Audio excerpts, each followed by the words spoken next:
Sarah Martinez stepped off the Greyhound bus in Alturas, California, clutching a worn duffel bag and a folded piece of paper with an address scrawled in her grandmother's shaky handwriting. The dust swirled around her ankles as she looked across the small town that would become her new home. At 18, she possessed a quiet beauty that drew stares from the locals gathered at the bus station. Her dark hair caught the afternoon sunlight, and her brown eyes held an innocence that seemed almost out of place in the harsh landscape of the high desert. The arrangement had been made months earlier, negotiated between families like a business transaction. Sarah's grandmother, facing mounting medical bills and no other options, had agreed to the proposal from Thomas Running Bear, a widowed Modoc man who needed help raising his 2 young children. The tribal elders had facilitated the introduction, speaking of Thomas as a good man who had lost his way after his wife's death 2 years prior. Sarah knew little about Thomas except that he was 34, worked as a mechanic in town, and lived on the reservation with his 8-year-old daughter Lucy and 6-year-old son Michael. The children had been struggling since their mother died in a car accident, and Thomas had grown distant and cold. The community hoped that bringing Sarah into their lives might restore some warmth to the household.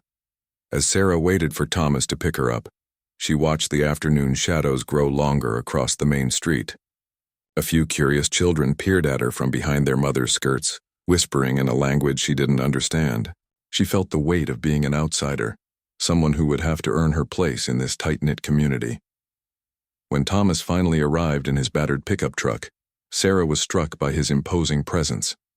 He stood well over 6 feet tall with broad shoulders and calloused hands that spoke of years of hard work. His long black hair was tied back and his face bore the weathered lines of someone who had seen both joy and deep sorrow. His eyes, when they briefly met hers, held a guardedness that made her stomach flutter with nervousness. The drive to the reservation passed in uncomfortable silence. Thomas answered her tentative questions with single words, his jaw set in a hard line as he navigated the dusty roads. Sarah pressed her face to the window, taking in the vast landscape of sagebrush and distant mountains that would become her world. The isolation was overwhelming compared to the small city she had left behind. The house sat at the end of a dirt road, a modest single-story structure with a sagging front porch and peeling paint. As they pulled up, 2 small faces appeared in the front window before quickly disappearing. Sarah's heart went out to these children who had lost their mother and now faced the uncertainty of a stranger entering their lives. Inside, the house bore the marks of a family struggling to function. Dishes sat unwashed in the sink, laundry overflowed from baskets, and toys lay scattered across the living room floor. Lucy and Michael hung back in the hallway, studying Sarah with the wariness of children who had learned not to trust easily. Lucy, with her mother's delicate features, seemed to be trying to fill a role too big for her small shoulders. Michael, all knees and elbows, hid partially behind his sister. Thomas showed Sarah to a small bedroom that would be hers, mumbling something about dinner being at 6 before disappearing into another part of the house. Left alone, Sarah unpacked her few belongings and tried to process the reality of her new situation. She had agreed to this arrangement to help her grandmother, but standing in this house filled with grief and uncertainty, she wondered if she had made a terrible mistake. That first evening, dinner was a stilted affair. The children picked at their food while Thomas ate in silence, the scrape of forks against plates the only sound in the room. Sarah tried to make conversation, asking about school and friends, but received only shy nods and whispered responses. She could feel the weight of expectation pressing down on her, the knowledge that somehow she was supposed to fix what was broken in this family. Later, as she lay in her narrow bed listening to the unfamiliar sounds of the desert night, Sarah reflected on the path that had brought her here. Her grandmother's arthritis had made it impossible for her to continue working, and the mounting bills threatened to take away the only home Sarah had ever known. The marriage arrangement offered security for both families, even if it came without the promise of love or even affection. Through the thin walls, she could hear Thomas moving around the house, his heavy footsteps pausing occasionally outside her door before continuing on. There was something about his presence that both frightened and intrigued her. She sensed depths to him that went beyond the taciturn exterior he presented, secrets and pain that he kept carefully guarded. As sleep finally claimed her, Sarah made a silent promise to herself and to the children sleeping down the hall. She would find a way to bring light back into this house to help this broken family heal. She had no idea that Thomas carried a secret that could destroy everything she hoped to build, or that her own pure intentions would soon be tested in ways she never imagined. The first weeks in the Running Bear household passed like a careful dance between strangers. Sarah threw herself into domestic tasks with determined energy, scrubbing away months of neglect and bringing order to the chaos. She learned to cook on the old gas stove, mending clothes by lamplight and coaxing smiles from Lucy and Michael with patience that surprised even herself. Lucy proved to be the more receptive of the two children. The little girl had been trying to mother her younger brother since their mother's death, taking on responsibilities that wore heavily on her thin shoulders. Sarah gently encouraged Lucy to be a child again, teaching her to braid friendship bracelets and helping with homework at the kitchen table. Slowly, Lucy began to open up, sharing stories about her mother and the fear that had haunted her since the accident. Michael remained more guarded, watching Sarah with suspicious eyes that seemed too old for his young face. He had developed a stutter since his mother's death, and Thomas's increasing withdrawal had only made it worse. Sarah discovered that Michael loved to draw, his pictures filled with dark clouds and empty houses. She began sitting with him during his art time, not pushing conversation but simply being present while he worked through his emotions with crayons and paper. Thomas remained an enigma, leaving early for work at the garage and returning home well after dark. Sarah suspected he was avoiding her, finding excuses to stay away from the house where his wife's absence still echoed in every room. When they did cross paths, their interactions were painfully polite, like strangers sharing space in a boarding house rather than two people bound together by marriage. The community watched their unusual arrangement with intense interest. Sarah felt their eyes on her during trips to the grocery store, or when dropping the children at school. Some of the tribal elders nodded approvingly when they saw her, pleased that she was fulfilling her role as caretaker. Others whispered among themselves, wondering how long the young outsider would last in a situation that seemed doomed from the start. Mrs. Crow Feather, an elderly woman who lived next door, became Sarah's unexpected ally. She would appear at the kitchen door with fresh bread or vegetables from her garden, offering practical advice about desert living and insights into Thomas's character. Through these conversations, Sarah learned about the man she had married but barely knew. Thomas had been the golden boy of his generation, Mrs. Crow Feather explained. He had been offered scholarships to leave the reservation for college, opportunities that most young men in their community never received. Instead, he chose to stay and marry his childhood sweetheart, Maria, believing that love and family mattered more than personal ambition.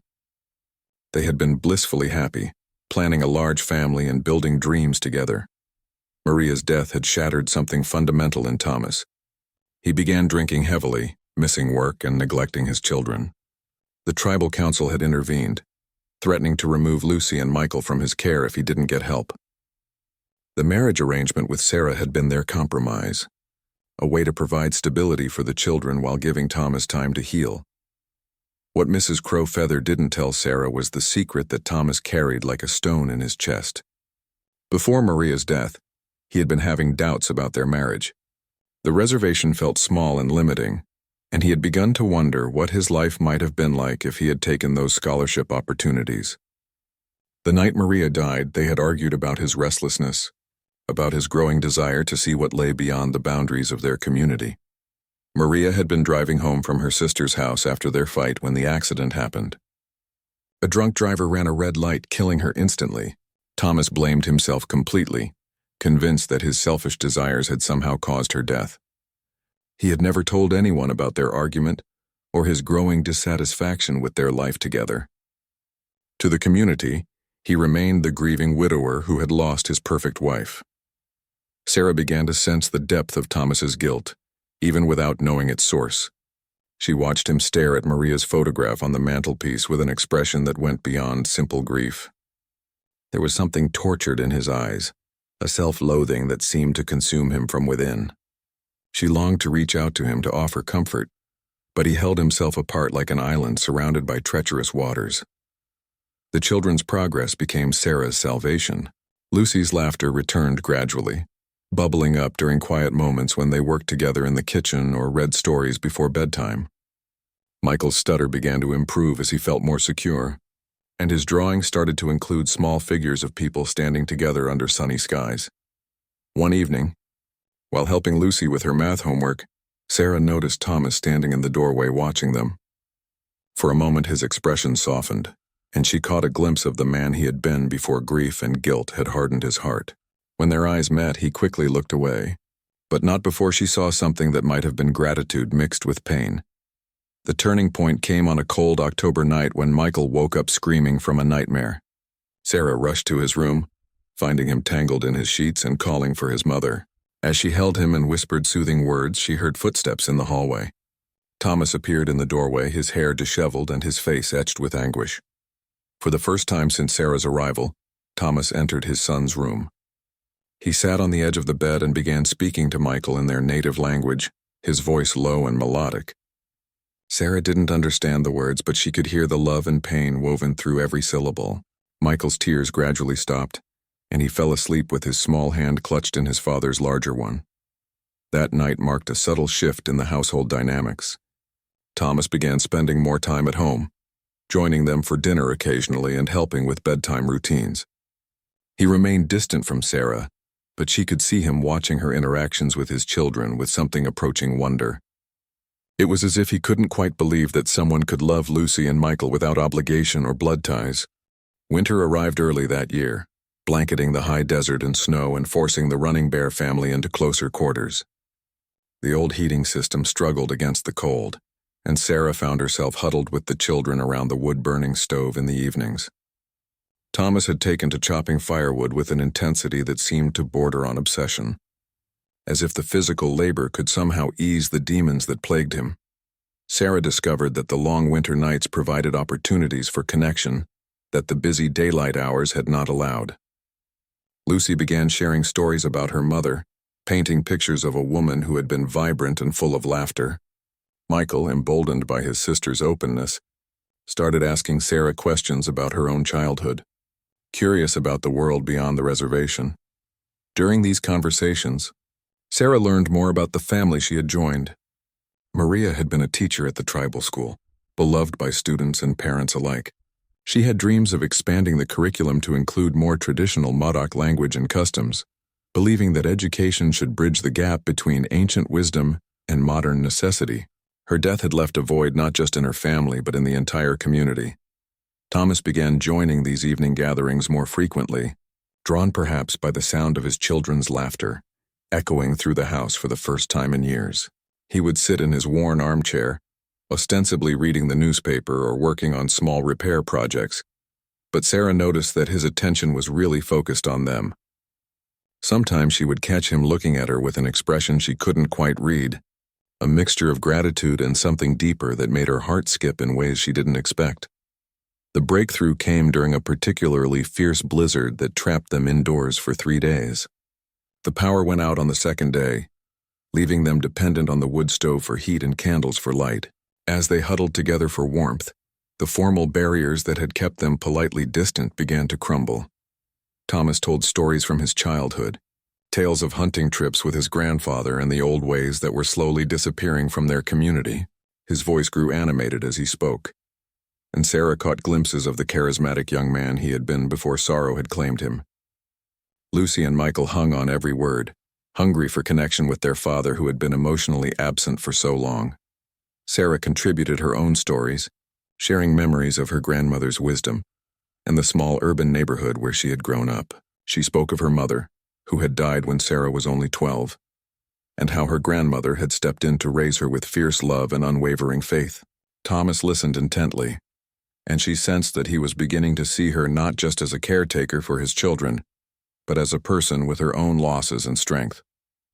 On the third night of the storm, when the children had finally fallen asleep on makeshift beds near the stove, Thomas and Sarah found themselves alone together for the first time since her arrival. The awkwardness that usually characterized their interaction seemed muted by the intimacy of their shared confinement and the flickering candlelight that softened the harsh edges of their reality. Thomas surprised her by asking about her dreams, what she had wanted from life before circumstances had brought her to this place. Sarah spoke honestly about her desire to finish school, her love of reading, and her hope to someday help other young people who found themselves in difficult situations. She had always been drawn to social work, believing that everyone deserved a chance at happiness regardless of their circumstances.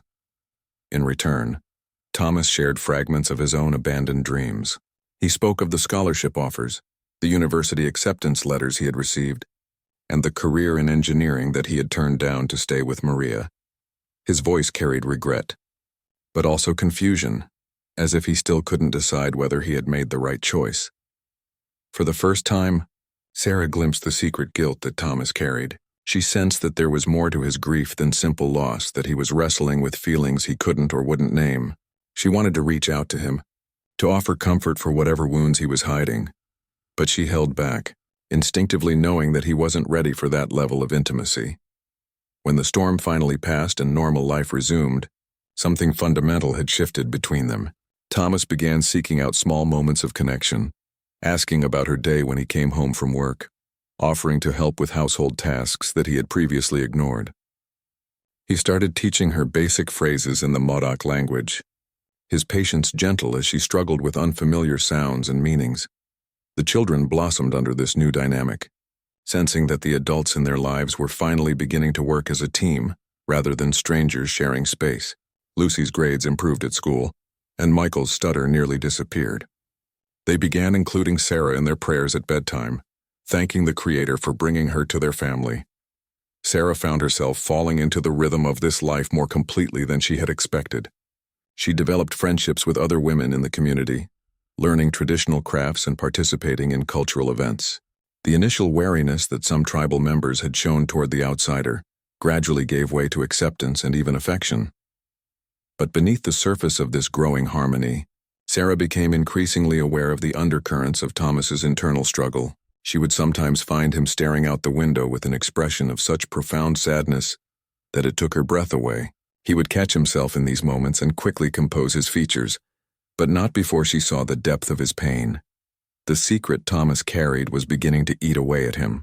The growing closeness with Sarah, the sight of his children healing and happy, only intensified his guilt about Maria's death.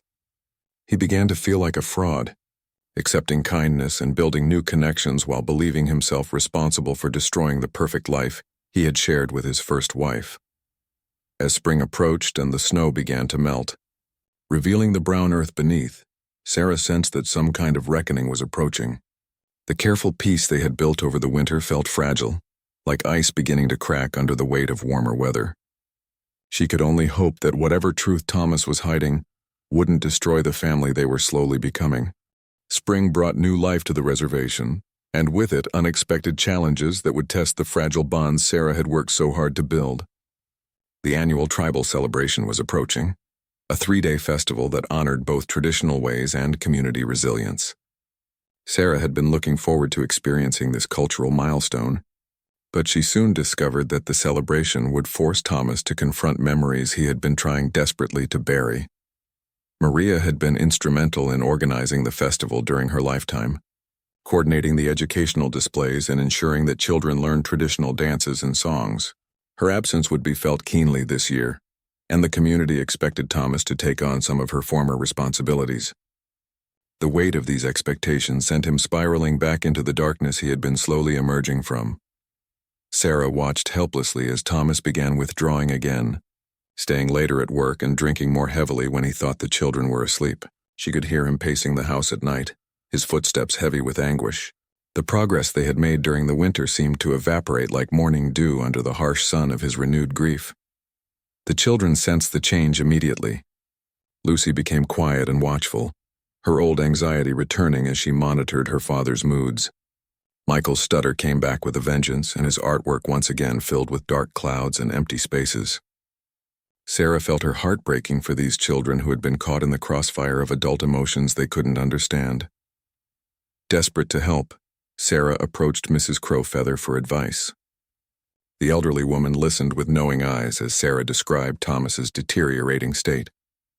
Finally, she revealed more of the truth that had been carefully hidden from the young wife.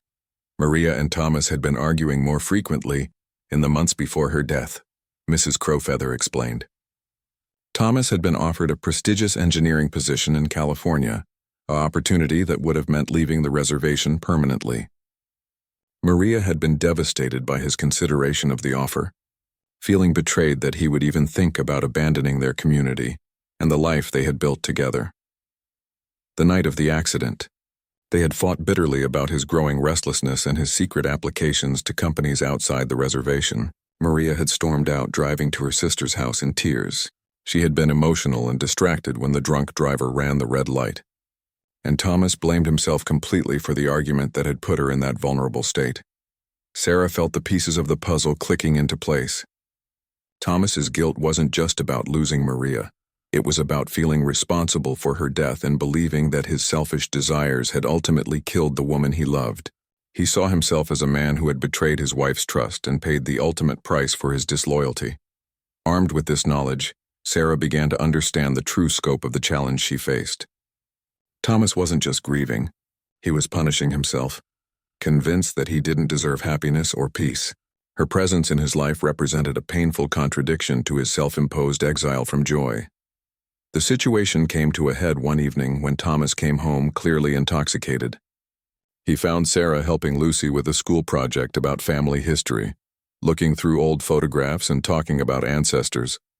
When he saw them examining his wedding pictures with Maria, something inside him snapped. He erupted in anger, demanding to know why Sarah was filling his children's heads with stories about people who were gone. His words were slurred and cruel, attacking Sarah's right to be in their home and questioning her motives for marrying a man who couldn't love her. Lucy began crying and Michael ran to his room, slamming the door behind him. Sarah stood her ground, her own anger rising at seeing the children hurt by their father's pain. She confronted Thomas directly, telling him that his self-pity was destroying his children and dishonoring Maria's memory. She accused him of being a coward who was choosing alcohol and guilt over the responsibilities of fatherhood. The confrontation was brutal and honest, stripping away months of polite interaction and exposing the raw wounds that festered beneath the surface.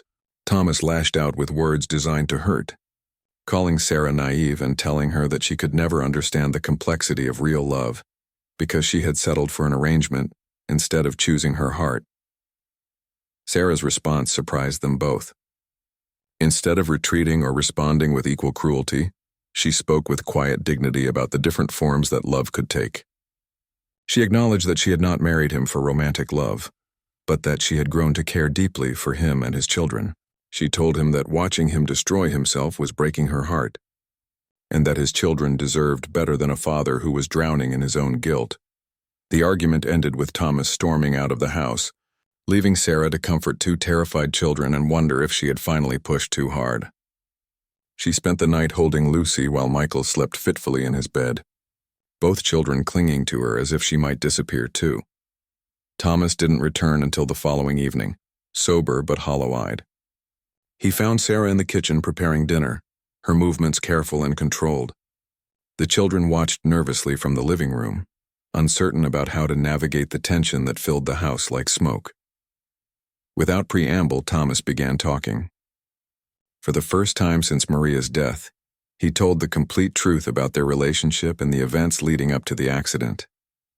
He spoke about his growing restlessness, his secret job applications, and the terrible fight that had sent Maria driving into the night. His voice broke as he described receiving the call about the accident and knowing that his selfishness had cost his wife her life. Sarah listened without judgment, recognizing the courage it took for him to expose his deepest shame. When he finished, she simply nodded and continued preparing dinner, as if his confession had been a normal part of their evening routine. Her calm acceptance of his truth was more powerful than any words of absolution could have been. That night, for the first time since her arrival, Thomas knocked on Sarah's bedroom door. She opened it to find him standing in the hallway, his face etched with exhaustion and something that might have been hope. He asked if she would sit with him for a while, and they spent the night talking quietly about forgiveness, responsibility, and the possibility of building something new from the ashes of what had been lost. The days following Thomas's confession brought an unexpected peace to the Running Bear household. The secret that had poisoned his heart for 2 years was finally in the open, and while the pain remained, it no longer festered in darkness. Sarah's acceptance of his truth had created a space for healing that none of them had dared to hope for.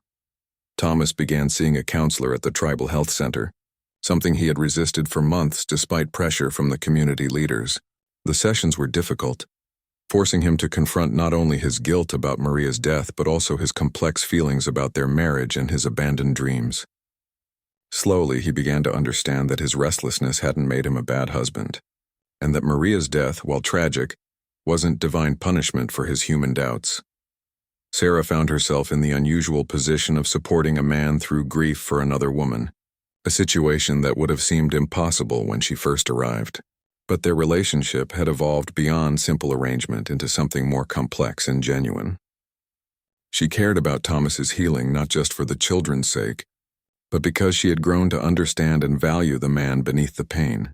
The tribal celebration approached, and this year Sarah insisted that they participate fully, rather than hiding from memories. She worked with Lucy to create a display about Maria's contributions to the school, honoring her memory while showing the children that their mother's legacy was something to celebrate rather than mourn. Thomas initially resisted, but gradually began sharing stories that helped bring Maria's work to life for the community. During the preparation for the festival, Sarah discovered her own place within the tribal structure. Her skills in organization and her genuine respect for Modoc traditions made her valuable to the planning committee. She found herself working alongside women who had known Maria, listening to their stories and learning about the woman whose place she had inadvertently taken. These conversations revealed another layer to the situation Sarah had entered. Several of the tribal women confided that Maria had also struggled with Thomas's restlessness in their final months together. She had confided to her closest friends that she feared losing him to the outside world, and had been working desperately to convince him that their life on the reservation was enough, understanding that both Thomas and Maria had been struggling with their relationship before the accident helped Sarah see their story in a new light. It wasn't the perfect marriage destroyed by sudden tragedy that the community remembered, but a real relationship between two people who loved each other but wanted different things from life. As the festival began, Sarah experienced her first major community celebration as a member of the tribe. She helped serve traditional foods, watched the children perform dances passed down through generations, and listened to elders tell stories that connected the present to the ancient past. For the first time since arriving, she felt truly integrated into the fabric of reservation life.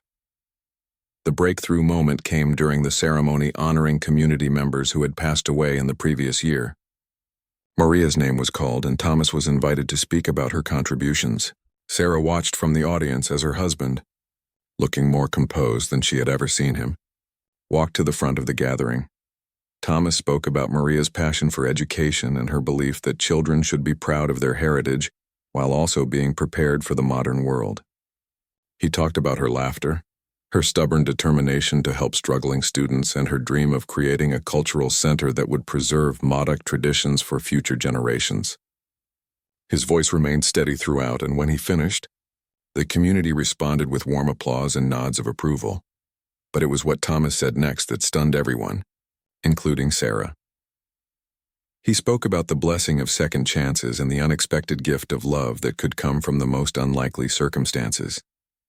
He thanked the community for arranging his marriage to Sarah, acknowledging that while he had initially resented the arrangement, he had come to understand it as an act of wisdom and compassion. Then he did something that brought tears to Sarah's eyes. He called her forward and publicly acknowledged her as his wife, not just in name but in truth. He spoke about her patience with his children, her respect for their culture, and her courage in building a life with a man who had been lost in grief.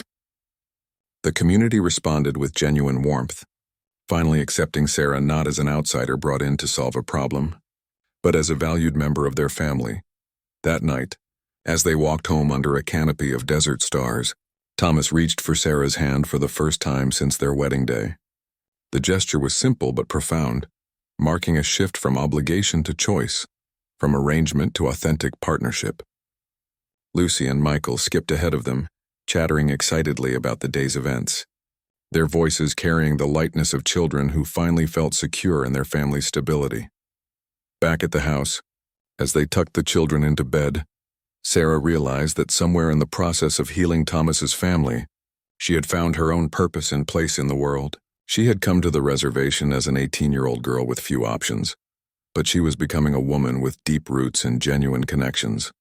Thomas seemed to recognize this transformation as well. That evening, as they sat on the front porch watching the last of the festival lights flicker in the distance, He told her that he was grateful not just for what she had done for his children, but for who she had helped him become. The man, consumed by guilt and regret, was slowly giving way to someone who could envision a future built on hope, rather than haunted by the past. Sarah smiled in the darkness, feeling the desert wind carry away the last of her own uncertainties about her place in this family and community. She had entered into their arrangement with pure intentions and an unspoiled heart, and while the journey had been more complex than anyone could have predicted, it was leading them all towards something that looked remarkably like happiness, the secret that had threatened to destroy. Everything was now becoming the foundation for something stronger and more honest than what had come before. Thomas's truth, painful as it was, had cleared the way for authentic love to grow between them all. Summer arrived with the intensity that transformed the high desert landscape, and with it came new challenges that would test the strength of the bonds Sarah and Thomas had carefully built. The engineering company in California contacted Thomas again, renewing their job offer with an even more attractive package. This time, however, his response would be different from the secret applications he had made 2 years earlier.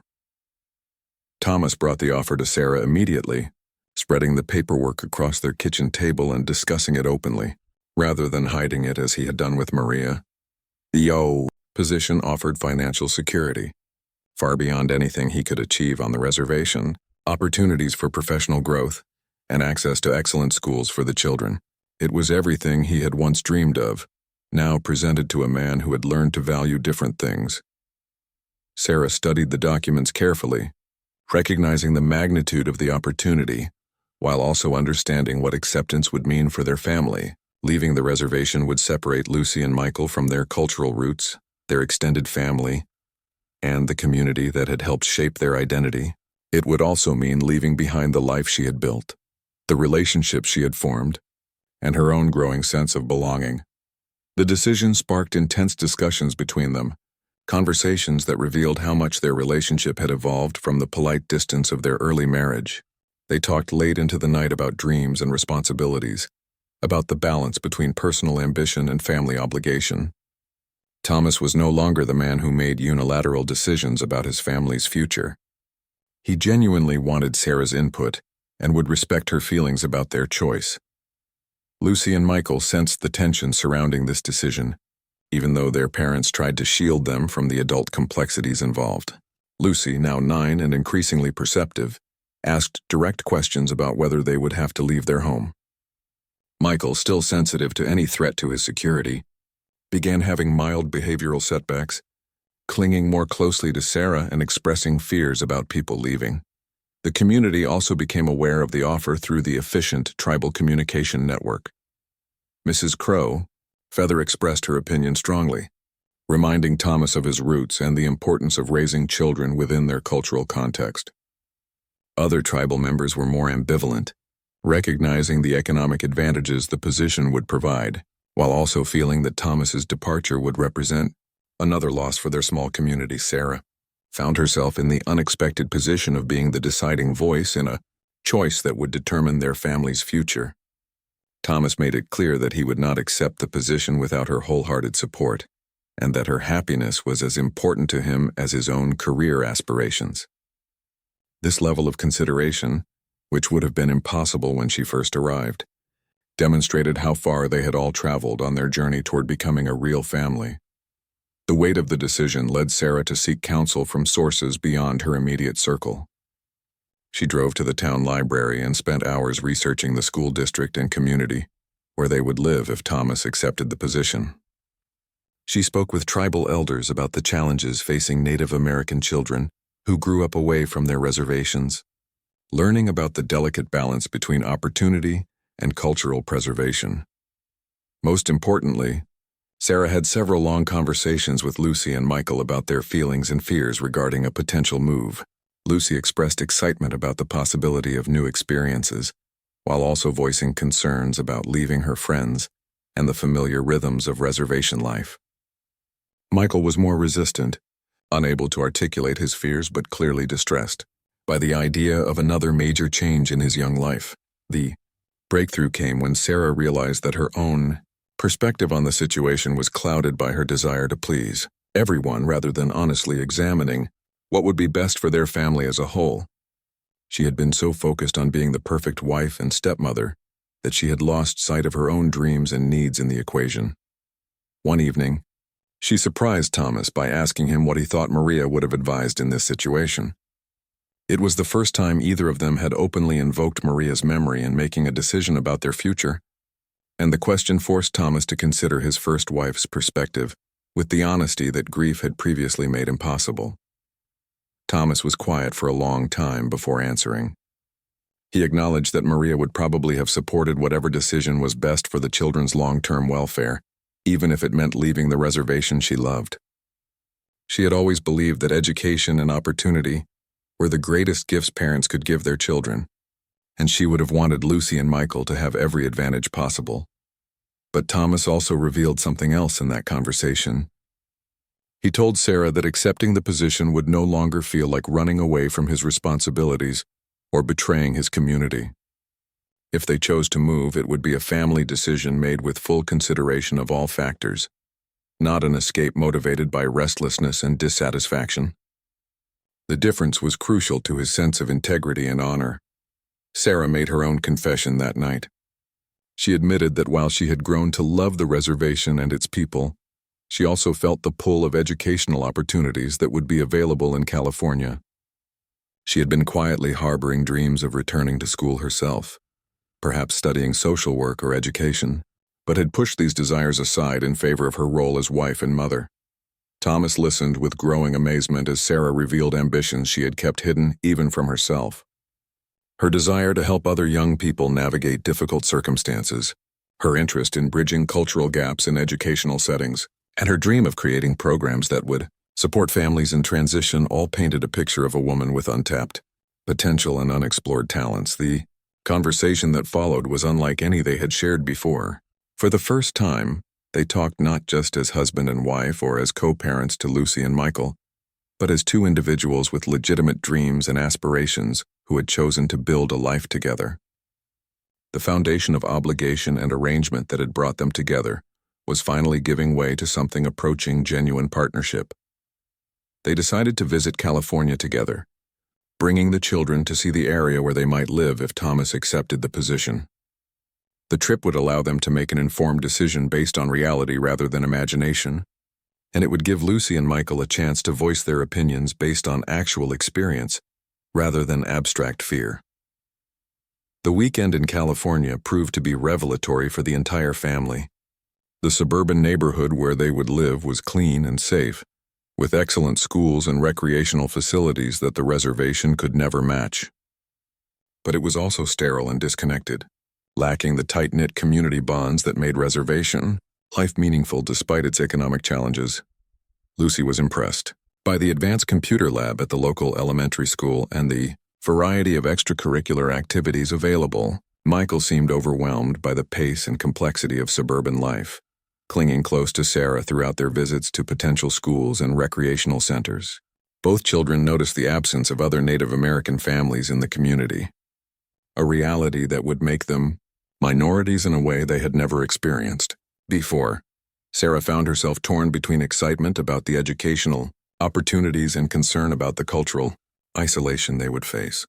She visited the local community college and was thrilled by the social work program they offered, but she also noticed the lack of diversity in both students and faculty. The challenge of maintaining Lucy and Michael's connection to their heritage while living hundreds of miles from their tribal community seemed almost insurmountable. Thomas, meanwhile, was energized by his meetings with potential colleagues and his tour of the engineering firm's facilities. The work would be challenging and meaningful, involving projects that could impact thousands of people. But he also recognized that success in this environment would require a level of cultural assimilation that might distance him from the values and traditions that had shaped his identity. On their final evening in California, as they sat in a chain restaurant that could have been anywhere in America, the family had an honest discussion about what they had seen and felt during their visit. Lucy expressed cautious optimism about the opportunities while acknowledging her sadness about leaving her friends and extended family. Michael was more direct, stating simply that he wanted to go home to their real house and sleep in his own bed. Sarah and Thomas exchanged glances across the table, both recognizing that their son's simple statement had captured something essential about the choice they faced. California offered opportunities and advantages, but the reservation offered something equally valuable, a sense of home and belonging that couldn't be replicated anywhere else. The flight home gave them time to process their experiences and feelings without the pressure of making an immediate decision. As they flew over the vast landscape that separated their two potential futures, Sarah realized that the choice they made would define not just where they lived, but who they would become as a family and as individuals. Back on the reservation, the familiar sights and sounds felt both comforting and limiting after their taste of suburban possibilities. The contrast forced them all to see their current life with new eyes, appreciating both its strengths and its constraints with greater clarity than ever before. The decision deadline approached like a gathering storm, forcing the Running Bear family to confront the reality that their choice would irrevocably alter the course of their lives. Thomas had requested an extension from the California company, explaining that such a major decision required careful consideration of his family's needs. The additional time proved crucial in helping them find a solution that no one had initially considered. Sarah's research into educational opportunities led her to discover a unique program at a state university located just 2 hours from the reservation. The institution offered both engineering graduate programs that could advance Thomas's career and social work degrees that aligned with Sarah's emerging ambitions. More importantly, the university had strong connections to tribal communities throughout the region and actively recruited Native American students. The possibility of Thomas commuting to a better job while maintaining their home base on the reservation opened up options they hadn't previously explored. Sarah could pursue her education while remaining close to the community that had become her anchor. Lucy and Michael could stay in their familiar environment while still having access to enhanced educational opportunities through the university's outreach programs. This middle path appealed to everyone in different ways, but it also presented new challenges. Thomas would face long hours of commuting and the stress of working in a more demanding environment while trying to maintain his family connections. Sarah would need to balance her studies with her responsibilities as a mother and wife. The children would have to adapt to having parents who were busier and more focused on external goals. The family spent several weekends visiting the university town, exploring housing options and meeting with admissions counselors. Unlike their trip to California, these visits felt more like extensions of their current life rather than departures from it. The proximity to the reservation meant they could easily return for community events, maintain relationships with extended family, and ensure that Lucy and Michael stayed connected to their cultural roots. During one of these visits, Sarah met with the head of the social work department, a woman who had spent her career working with Native American communities. The conversation revealed opportunities for Sarah to focus her studies on tribal social services, potentially developing programs that could benefit her own reservation and others throughout the region. For the first time since arriving on the reservation, Sarah saw a clear path toward professional fulfillment that would also serve her adopted community. Thomas's meetings with engineering firms in the university town were equally promising. While the positions didn't offer the prestige or salary of the California opportunity, they provided significant advancement over his current work at the local garage. More importantly, several firms were involved in infrastructure projects on tribal lands, meaning his work could directly benefit Native American communities. The children responded positively to this compromise solution. Lucy was excited about the possibility of attending summer programs at the university, while Michael felt reassured that their basic living situation wouldn't change dramatically. Both appreciated that they would remain close to their friends and the familiar rhythms of reservation life. As autumn arrived and the decision deadline loomed, the family gathered for a formal discussion about their future. Thomas had prepared charts comparing the financial implications of each choice, while Sarah had researched the long-term educational outcomes for children in similar situations. Lucy and Michael had been encouraged to create lists of their hopes and concerns about each option. The conversation revealed how much they had all grown over the past year. Thomas spoke with confidence about his ability to succeed in a more challenging professional environment, while maintaining his commitment to his family and community. Sarah expressed excitement about returning to school and developing skills that could help other families navigate difficult transitions. The children demonstrated maturity and understanding that some sacrifices would be necessary regardless of which path they chose. The decision, when it finally came, felt both momentous and natural. They would decline the California offer and pursue the middle path that allowed them to grow individually while maintaining their bonds to each other and their community. Thomas accepted a position with an engineering firm that specialized in sustainable development projects on tribal lands. Sarah enrolled in the social work program with a focus on Native American family services. The transition wasn't without challenges. Thomas's commute proved exhausting during winter months, and there were times when his work demands conflicted with family responsibilities. Sarah struggled to balance her coursework with her role as the family's primary caregiver, especially during Thomas's long workdays. Lucy and Michael had to adjust to having parents who were often stressed and busy with external commitments, but the rewards of their choice gradually became apparent. Thomas found deep satisfaction in work that combined his technical skills with projects that benefited tribal communities. His involvement in designing water treatment facilities and sustainable housing developments gave him a sense of purpose that had been missing from his previous job. The increased income allowed the family to make improvements to their home and provided security they had never previously enjoyed. Sarah's education opened up new worlds of understanding about family dynamics, cultural preservation, and community development. Her professors and classmates valued her firsthand experience with arranged marriage and cross-cultural adaptation, often seeking her insights on topics they had only studied theoretically. She began developing ideas for programs that could help other young women in situations similar to her own. Most importantly, the family's decision demonstrated that Thomas's secret truth about his restlessness and ambition didn't have to destroy what they had built together. Instead of running from his desires or being consumed by guilt about them, he had found a way to pursue growth and challenge while honoring his commitments to his family and community. 3 years after Sarah had stepped off the bus in Alturas as an uncertain 18-year-old, she stood at her college graduation ceremony with Thomas, Lucy and Michael cheering from the audience. Her thesis on supporting arranged marriages within Native American communities had caught the attention of tribal social services departments throughout the region, and she had already been offered several positions that would allow her to help other families navigate similar challenges.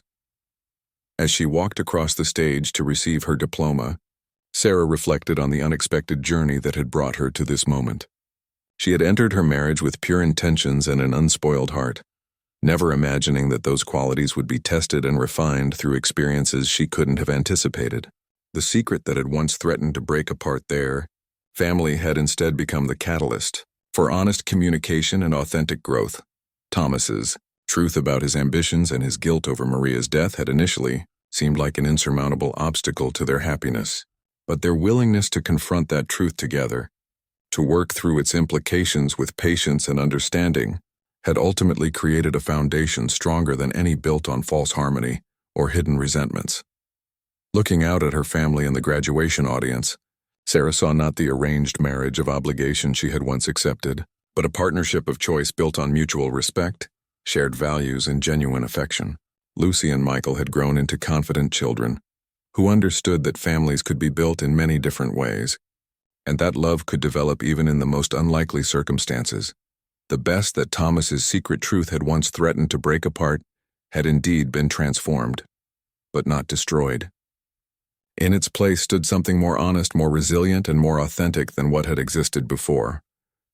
Sarah's pure and unspoiled heart had not been corrupted by the challenges she faced.